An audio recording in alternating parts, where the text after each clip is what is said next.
This clip is brought to you by SaveWithConrad.com.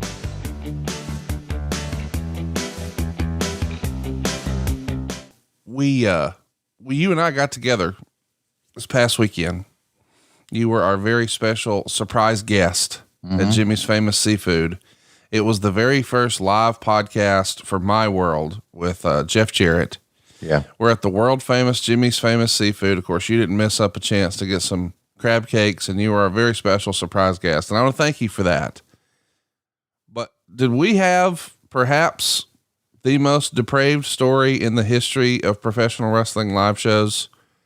I'll never forget the look on your face. Your eyes were bugging out of your head. And then later we were trying to sell chicken salad, and well, it was a happening, was it not? Yeah, it was. It's great going back to Jimmy's Famous Seafood, and it's great reconnecting with Jeff Jarrett. First time Jeff and I have seen each other face to face, and I don't know. I think the last time I saw Jeff was we did a JR show in Orlando. Remember that? I do. Yeah. Golly, that feels like 100 years ago, doesn't it? It sure does. Yeah. But I'm glad for the success of his podcast and the crazy things that happened in his life as well. So good stuff, man. You know, it's good seeing the fans again. I kind of forgot we did that show in Orlando, but do you remember that was literally right after Jan was, yeah, because we talked about him not doing the show. I just assumed he wouldn't. Right. But he wanted to put it all behind him. So I wanted to take his mind off things and keep working. Yep. And golly, dude. What year was that? That had to be like 2018, maybe? That was 2017. 2017. Wow. So it's, holy snakes, it's been 4 years.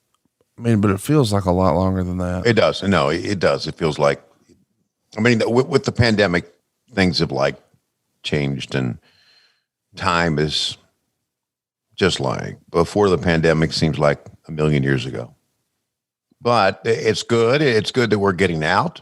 It's good things are going back into shape, and it was great seeing some of the fans. And hey, it was great eating Jimmy's Famous Seafood because it's the best restaurant in the world. Hey, been wanting to ask about this. You know, since you guys are on a bit of a break on AEW. By the way, that doesn't mean Dynamite's going anywhere. It just means because of the NBA schedule, they're getting ahead and they want to be ready and be prepared because, well, playoff basketball, who knows what's going to happen. But anyway. Bastards are coming. The Bastards are coming. Jim Crockett coming out here, announcing all the matches last week. The 10 rounds. 3-minute rounds. Just like boxing. Except for the thing is, it's only going to be tape fist. Ronnie Garvin, you and me. And this is on the line right there. The National Heavyweight Championship. Well, Garvin, you talk about that hands of stone. Talk about how bad you are. It's ordinary tape. But I tell you what, JJ and I, we went to Sugar Ray Leonard's trainer just to see how to tape up that fist real hard. Because, you know, Sugar Ray Leonard was the one that knocked out the hands of stone, Roberto Duran, right? You call her, no mas, no mas, no mas. The great hands of stone went down. Well, it's going to be just like that. I won't be Sugar Ray Leonard. I won't be up there doing fine as you can be, right, JJ? That's it. You know, Ronnie Garvin, the time is drawing near. Like Mr. Blanchard said, the Bash Fever is coming to a fever pitch.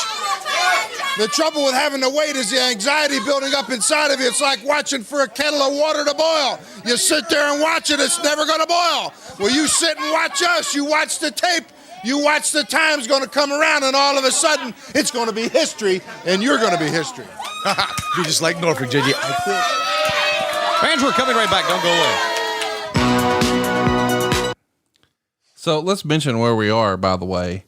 Later this same day, June 14th, we're going to be in Baltimore, Maryland at the Civic Center. Going to draw 5,500 fans as we see Chief Wahoo McDaniel going to take on Thunderfoot here. The main event there in Baltimore was Magnum TA and Tully Blanchard in a non-title barbed wire match. Wow. We also had Bobby Eaton and Dennis Condrey taking on Wahoo McDaniel and Ron Garvin. We had Arn Anderson fighting Manny Fernandez to a time limit draw. We should mention that same day, the UWF was running down in New Orleans, and they had a lot of the talent there in New Orleans, not in Baltimore, including singles action for Robert Gibson against Baron Von Raschke. And I know what you're thinking. Well, why would he be in singles? It's because Flair is working with Ricky Morton. Right. We would also see Dusty Rhodes team with Bill Watts and Dr. Death Whoa. to take on the Russian contingent. The undercard included this fun little match to mention: Terry Gordy and Buddy Roberts, the Freebirds, and they pick up a win over the Blade Runners, a young Ultimate Warrior and Sting. Wow. The next, Now that is back in time, man. that's history, baby. Yeah, it is. Hey, it's Conrad Thompson. Thanks for checking out the podcast here on YouTube. Be sure to hit the subscribe button and the notifications bell so you get a notice anytime we upload some new content. And go save yourself some money right now.